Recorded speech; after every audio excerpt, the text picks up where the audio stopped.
నేను పెద్దగా speech prepare అవ్వలేదు, కానీ కొన్ని విషయాలు మీతో షేర్ చేసుకోవాలనిపించింది.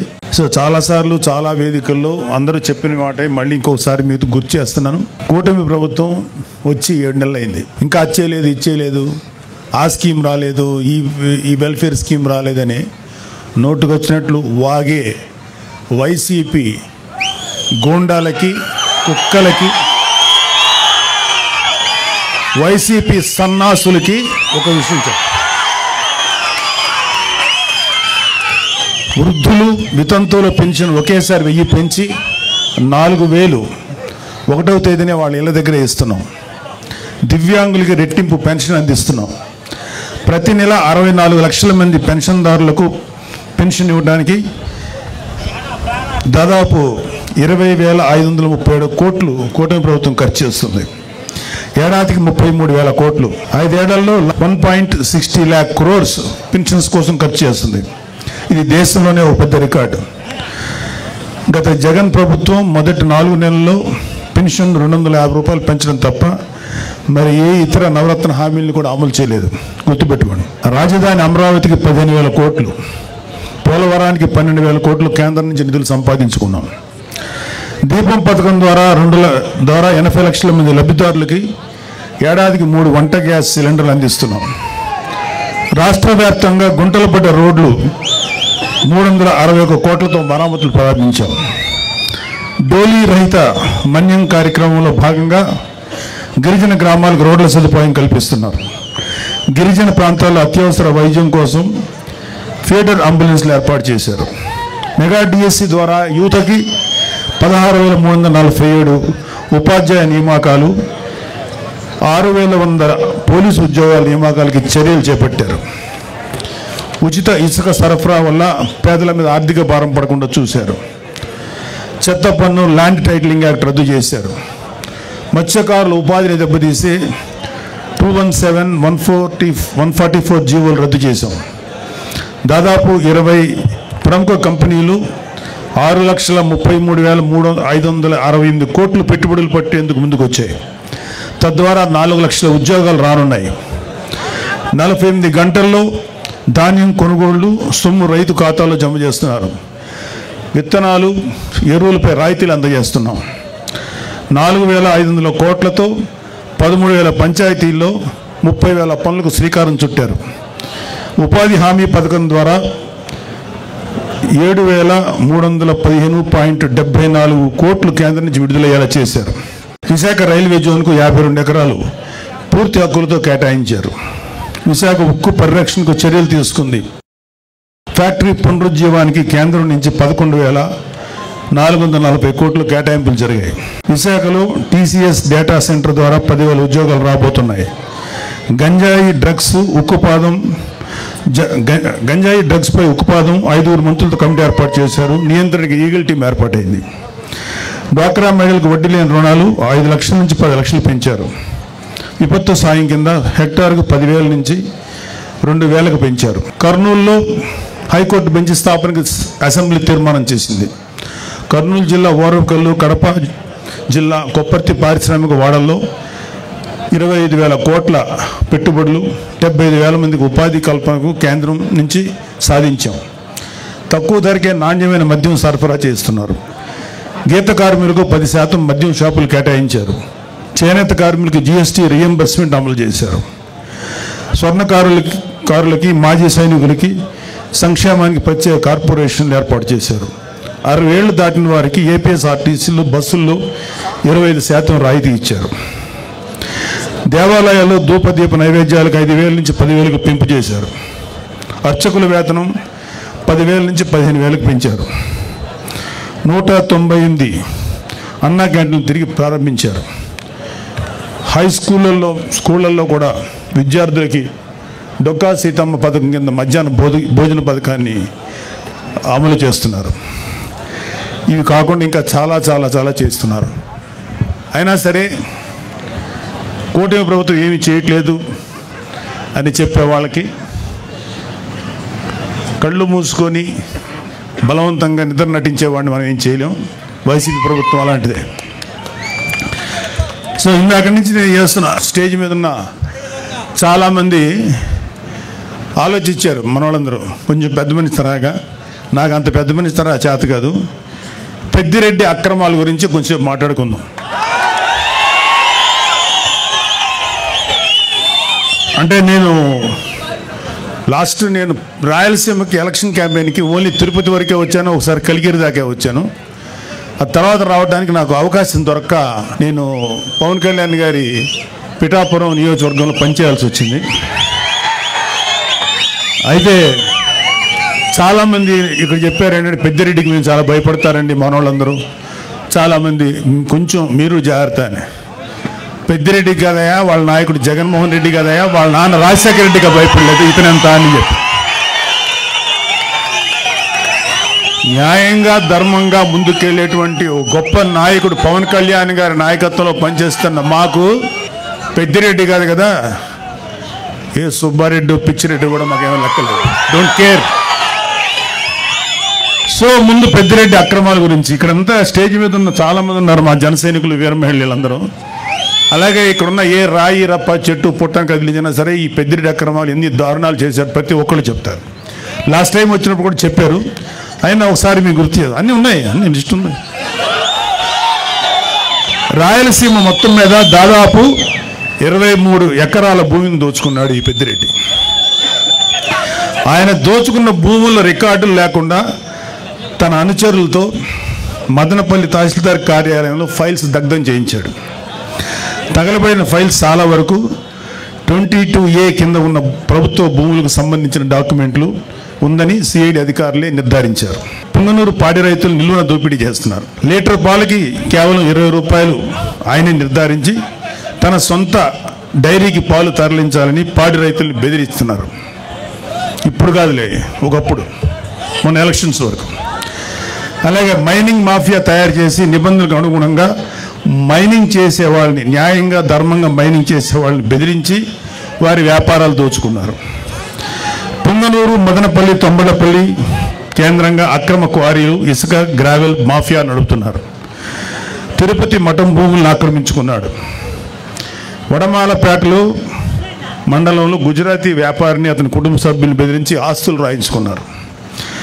తిరుపతి నగరంలో చెరువులు ఆక్రమించారు. మద్యం అక్రమ దందా మొత్తం పెద్దిరెడ్డి రామచంద్రారెడ్డి కనుసన్నల్లోనే నడిచింది. మద్యం క్వాలిటీ లేదన్న ఒక దళితుడిని నెక్స్ట్ డే చంపించారు. ఈ మద్యం ఏంటో ఇంత దరిద్రంగా ఉంది, మూత్రంలో ఉంది అన్నందుకు నెక్స్ట్ డే చంపేశారండి. ఆయన కమిషన్ల కోసం, ఆయన కాంట్రాక్టుల కోసం ఆవులపల్లి రిజర్వాయర్ నిర్మాణాన్ని చేపట్టారు.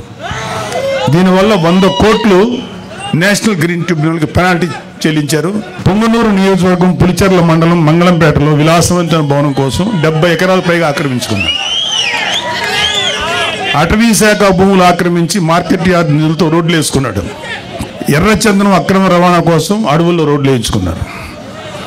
అటవీ శాఖ మంత్రి పదవి అడ్డం పెట్టుకుని రాష్ట్ర వ్యాప్తంగా మైనింగ్ ద్వారా ఇసుక, మట్టి, కంకర, గ్రానైట్ తదితర ప్రకృతి సంపదను దోచుకున్న అడవి దొంగ నువ్వు పెద్దిరెడ్డి రామచంద్రరెడ్డి. 2 లక్షల కోట్ల అక్రమ ఆస్తులు కూడబెట్టాడు. 2 లక్షల కోట్లు లెక్క పెట్టాలంటే ఎంతసేపు పడుతుందో, ఎన్ని రూములు కావాలో అర్థం చేసుకోండి. ఆయన అక్రమాస్తుల విలువ మన రాష్ట్ర బడ్జెట్ 2 లక్షల కోట్లను దాటిపోయింది. సరే, అన్నిటికన్నా సిగ్గుపడాల్సిన విషయం ఏంటంటే ఈ పెద్దిరెడ్డి రామచంద్రరెడ్డి అనే వ్యక్తి దాదాపు 2 లక్షల పైగా ఓట్లు వేసి గెలిపిస్తే శాసనసభకు వచ్చి నీ ప్రజల తరఫున నీ గొంతు వినిపించడానికి ధైర్యం చాలా. నీకు ఎమ్మెల్యే పదవి ఎందుకు? అర్జెంటుగా రాజీనామా చేయాలని మేమందరం డిమాండ్ చేస్తున్నాం. నీకే కాదు, మీ వైసీపీలో 11 మంది ఎమ్మెల్యేలు ఇంక్లూడింగ్ మీ నాయకుడు జగన్ రెడ్డి కూడా గెలిచి ఎందుకు మీరు శాసనసభకు రాలేకపోతున్నారు? ఎందుకు మీ వాయిస్ వినిపించలేకపోతున్నారు? భయం. అంటే మీరు అధికారంలో 150 సీట్లు వచ్చినప్పుడు నోటికి వచ్చినట్టు బిహేవ్ చేశారు, ప్రజల జీవితాలతో ఆడుకున్నారు. ఇక్కడ ఎవరిని, ఇక్కడ అతని బాధ్యతలు ఇక్కడ ఇంకా ఉన్నారు. టైం లేక వాళ్ళతో మాట్లాడే అవకాశం మాకు లేదు, మాట్లాడించే అవకాశం రాలా. మీకు సిగ్గు, అభిమానం, ధైర్యం ఉంటే వచ్చి మీ గొంతు శాసనసభలో వినిపించండి. యూట్యూబర్లతోటి యూట్యూబ్లోను తర్వాత న్యూస్ ఛానల్స్లో మాట్లాడటం కాదు. ఇంక్లూడింగ్ జగన్ రెడ్డికి చెప్తున్నాం, వచ్చి నీ వాయిస్ శాసనసభలో వినిపించు. ఏమన్నా అంటే మాకు మైక్ ఇవ్వట్లేదు, మాకు మైక్ ఇవ్వలేదు. అరే మీరు వచ్చి మాట్లాడండి, ఆ మైక్ ఇస్తారు, అప్పుడుగా తెలుస్తుంది. అది రావడానికి, అది వచ్చి అసలు శాసనసభ చుట్టుపక్కల రావడానికి మీకు ధైర్యం సరిపోట్లా. మొత్తం అధపాతానికి పడిపోయారు కదా, అందుకని భయం. రండి, మీరు అధపాతాలో ఉన్నారు కదా, అక్కడి నుంచి మాట్లాడండి, కనీసం వినపడద్దు మాకు. ఇంకోటి, ఒకే ఒక వైసీపీ నాయకులు ఇంక్లూడింగ్ పెద్దిరెడ్డి రామచంద్రారెడ్డి ఎవరెవరి ఆస్తులైతే అడ్డగోలుగా కబ్జా చేశారో ఇవన్నీ కూడా బయటకు తీస్తాం. చాలామంది మన కార్యకర్తలు, కూటమి కార్యకర్తలందరికీ ఒక అసంతృప్తి ఉంది, వీళ్ళ మీద ఎవరి మీద చర్య తీసుకోలేదని. అందరి మీద చక్కగా చర్య తీసుకుంటాం. వచ్చి 8 నెలలు అయింది. ముందు ఈ 8 నెలలు 1 yearలో ప్రజల సంక్షేమం ముఖ్యం, వీళ్ళ మీద పగ తీర్చుకోవడం ముఖ్యం కాదు. అయితే వీళ్ళ యొక్క క్రైమ్ని ముందు చెప్పడం కంటే కూడా ప్రజల వెల్ఫేర్ కోసం ముందు వచ్చాం కాబట్టి ముందు ఆ జాగ్రత్తలు తీసుకుంటున్నాం. ఈవెంచువల్గా జగన్ రెడ్డితో సహా, పెద్దిరెడ్డి రామచంద్రారెడ్డితో సహా అందరి మీద, మన కాకినాడ ద్వారంపూడితో సహా ప్రతి వాళ్ళ మీద చర్యలు తీసుకుంటాం. ఎవ్వడు లా నుంచి తప్పించుకోలేడు, చట్టం నుంచి ఎవ్వడు తప్పించుకోలేడు. ప్రతి వాడిని మెడబెట్టి లోపల తోస్తాం, అది గుర్తుపెట్టుకోండి.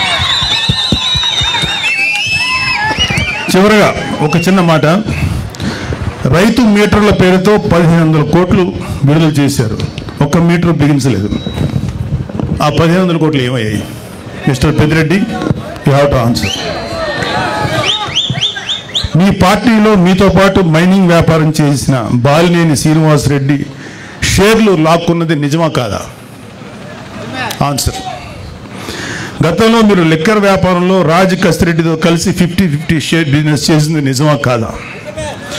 మీ కుమారుడు మిథున్ రెడ్డి కుటుంబ సభ్యుల మీద అడ్డగోలు బ్రాండ్లతో మద్యం మాఫియా నడిపింది మీరు, నిజమా కాదా?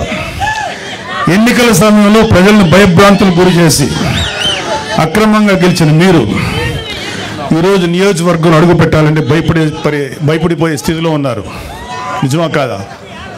ధైర్యంగా వచ్చి శాసనసభలో మాట్లాడండి. మేము మాట్లాడే మాటలు ఆయన ఈ మధ్యన మొన్న ఒక మీటింగ్లో అన్నాడు, నెక్స్ట్ మళ్ళీ మేము వచ్చేసేసి జగన్ రెడ్డిని సీఎం చేసుకుంటాం, మా మీద ఎవరెవరైతే మా మీద దౌర్జన్యం చేశారు, వీళ్ళ మీద దౌర్జన్యం చేశామంట, వీళ్ళు చేసిన ఏదో పనులని బయట పెట్టి దాని గురించి మాట్లాడితే దౌర్జన్యంలా ఉంది. ఎవరెవరు చేస్తారో అందరి మీద తిరిగి మేము రిటార్చ్ ఇస్తాం, తిరిగి పగ తెచ్చుకుంటాం అన్నారు. అరే అది రావడానికి ఇంకా 4 సంవత్సరాల 7 నెలలు, ఎలక్షన్ రావడానికి. మళ్ళీ వచ్చే ఎలక్షన్లో మీరు గెలవడానికి ఛాన్స్ లేదు కదా. ఇప్పుడు 11 వచ్చినాయి, 11లో ఈసారి సింగిల్ డిజిట్కి పడిపోవద్దని గ్యారంటీ ఏంటి? మీరేమన్నా రామరాజ్యాన్ని నడిపారా? మీరేమన్నా మహానుభావులుగా పరిపాలించారా? వెయిట్. సో మీరు కళ్ళగంట మానండి. జగన్మోహన్ రెడ్డి చాలా సందర్భాల్లో మీతో మనం మాట్లాడిన మాటలు ఉన్నాయి. ఇక త్వరలోనే జమిలీ ఎలక్షన్స్ వచ్చేస్తాయి, మనం అధికారంలోకి వచ్చేస్తామని. ఇంత ఇల్యూషన్ అంటే ఒక రకమైన మానసిక దీనిలో సైకలాజికల్ సమస్యలతో ఉన్న మీకు ఎప్పుడో 4 సంవత్సరాల 7 నెలలు 3 నెలలు 4 నెలల తర్వాత వచ్చే ఎలక్షన్స్ అప్పుడే వచ్చేస్తాయని చెప్పి జనాలతోటి మైండ్ గేమ్ ఆడుతున్నారు, లేకపోతే మీ కార్యకర్తలను ఉన్న వాళ్ళని సేవ్ చేసుకోవడానికి ప్రయత్నిస్తున్నారు. అరే మీ పార్టీలో ఎంతమంది ఉంటారో ఇంకా తెలియదురా, అందరూ వచ్చేస్తున్నారు, చాలామంది బయటకు వచ్చేసారు. మీరు రైట్ హ్యాండ్ అని పేరు పెట్టిన విజయసాయిరెడ్డి బయటకు వచ్చేసాడు, మిగతా వాళ్ళు రావడం పెద్ద లెక్కేం కాదు. 22 లక్షల మంది ప్రజలు 11 మంది ఎమ్మెల్యేలు ఎన్నుకుంటే ఆ 22-25 లక్షల ప్రజల గొంతుకుని శాసనసభలో వినిపించలేని మీరు వచ్చే ఎలక్షన్లో గెలిచి ప్రజలకు ఏదో చేస్తారని చెప్పి భ్రమలో ఎవరు లేరు, గుర్తుపెట్టుకోండి.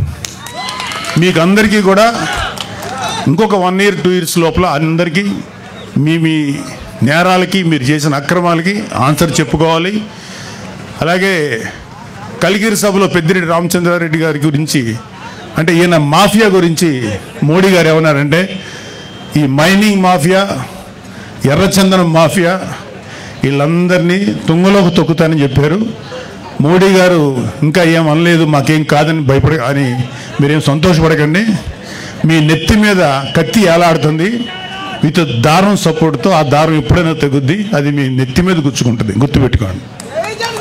కాబట్టి ఇది మన వేణుగోపాల్ రెడ్డి గారు మీతో మాట్లాడడానికి ఒక మంచి అవకాశం కల్పించినందుకు చాలా సంతోషం.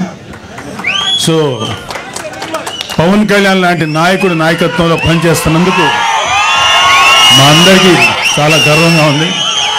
ఒక నిజాయితీపరుడైన నాయకుడైన ఆయన ఆధ్వర్యంలో పనిచేయటం నిజంగా మాకు గర్వకారణం. మాకు ఏ పదవుల మీద ఏ అధికారాల మీద ఆశ లేదు. నిజాయితీగా పవన్ కళ్యాణ్ గారి యొక్క ఆశయాల మేరకు మేము పనిచేస్తున్నాం. సో మనందరం కూడా మన భవిష్యత్తు ఇంకా బ్రైట్ చేసుకోవడం కోసం, అద్భుతంగా చేసుకోవడం కోసం పనిచేద్దాం. ఇప్పుడు మీరు చాలా మాటలు విన్నారు, ఎన్ని చెప్పాను నేను.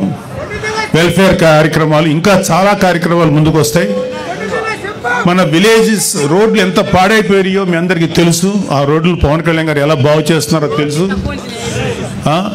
ఒక గోకులాలు 400 కూడా నిర్మించలేదు ఒక 5 ఏళ్లలో.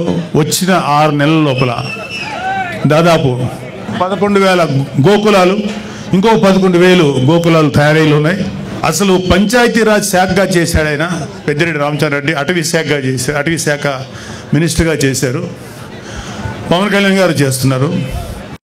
మీ కంటి ముందు తెలుస్తుంది నిజాయితీగా పనిచేసేవాడి పనితనం ఎలా ఉంటుంది, అడ్డగోలుగా ప్రజల్ని దోచుకు తినేవాడి పనితనం ఎలా ఉంటుందని. అది ఆల్రెడీ చూశారు మీరు. ఇలాంటి పెద్దిరెడ్డి రామచంద్రారెడ్డి లాంటి అక్రమంగా పనిచేసే ఈ యొక్క నాయకుల పరిపాలన, ఇవాళ పవన్ కళ్యాణ్ గారు లాంటి నిజాయితీపరుడి యొక్క పరిపాలన ఎలా ఉంటుందో మీరందరూ కళ్ళతో చూస్తున్నారు. ఇంకా అద్భుతమైనటువంటి పరిపాలన అందిస్తారు ఈ కూటమి ప్రభుత్వం. మన చంద్రబాబు నాయుడు గారి నాయకత్వంలో, మోడీ గారి నేతృత్వంలో, పవన్ కళ్యాణ్ గారు లాంటి వారియర్ సమక్షంలో జనసేన అద్భుతంగా ముందుకు దూసుకెళ్తుంది. కూటమి ప్రభుత్వం మంచి పరిపాలన మీకు అందిస్తుంది. మీరందరూ సుఖ సంతోషాలతో ఉండాలి. రాబోయే 15 సంవత్సరాలు జనసేన, టీడీపీ, బీజేపీ కూటమి పనిచేస్తుంది. వైసీపీ వాళ్ళని ఇంకొక 15-16 సంవత్సరాల పాటు 10 సీట్లకు మించకుండా రాకుండా చూసుకునే బాధ్యత మా అందరి మీద ఉంది. జై జనసేన, జై హింద్. చూసారు కదండి. మరి ఈ వీడియో కనుక మీకు నచ్చినట్లయితే ఒక లైక్ కొట్టేసి మీ అభిప్రాయాన్ని కూడా కామెంట్ బాక్స్లో తెలియజేస్తూ ఇలాంటి ఇంట్రెస్టింగ్ అప్డేట్స్ కోసం మా ఛానల్ని సబ్స్క్రైబ్ చేసుకోండి.